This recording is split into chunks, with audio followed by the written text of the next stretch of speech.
average, 93 human lives are unjustly taken by firearms, and double the amount are injured. Therefore, the continued refusal to end gun violence and enact gun legislation is a human rights violation. We must acknowledge the role of identity and understanding the impact of gun violence in our communities. Women, children, and people of color are disproportionately affected by gun violence in the United States. Individuals 24 and younger comprise 20% of all gun deaths in the United States. Women are 16 times more likely in the United States to be killed by a firearm than anybody else. African American people represent 13. It's an honor to recognize the young people leading us today.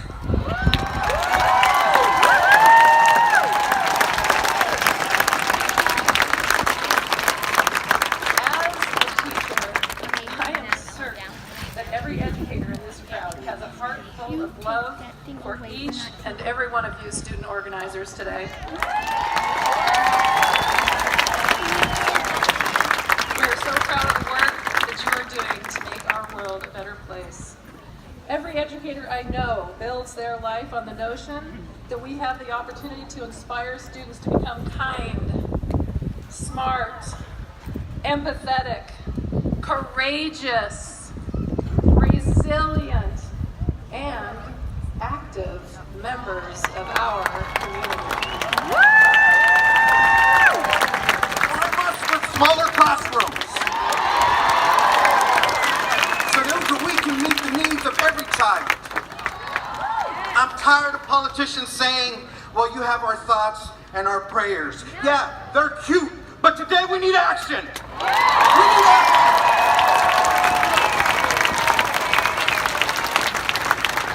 The youth of America, I want to apologize to you because my generation did not have the vigor that you showed today. We failed you, but today you lead us, and we follow you. Every step we take today, let's let the NRA know that their day is done. 2018, the people are taking back this country.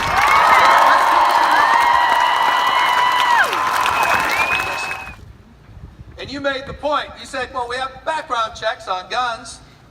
But you know what? When I went to buy Sudafed the other day, right? They asked for my ID. But right now you can sit on your couch and literally download unlimited rounds of ammunition. No background checks. Exactly. But instead of booing, instead of complaining, you decided to step up and step in, and we passed Proposition 63. We will be the first state in America to require background checks on all ammunition purchases. No state has done this. The state of California is leading the way. You said enough. You said we will be the example. And it's in that spirit, that power of emulation, the power of emulation. The future, we love to say about our state, the future happens here first.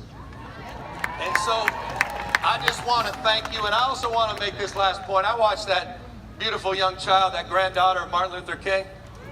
Woo! And it got me thinking, what led to marches like this was that March on Washington. Woo! I'm going to introduce one last speaker, Estelle, in a second. But it's an extraordinary sight. I got 4 young kids. The example that are these young children. Their voice, their willingness, their courage to step in. And it got me thinking, because I hear the complaints about politicians very loudly. I get it. It's just interesting. We weren't celebrating a few years ago the 50th anniversary of the March on Washington. We weren't celebrating former President Martin Luther King. We don't celebrate Chavez Day. We don't celebrate ex-governor Cesar Chavez. You think about Gandhi, he never needed to be prime minister. You start thinking about the most transformational leaders in the history of this world, not just this nation. What did they all have in common? They weren't politicians. None of them had formal authority. They didn't wait to be something to do something. No way. All of them had what these young kids who just came up and spoke, are speaking all across this country had. They had one thing that is not in evidence in the White House. They had moral authority.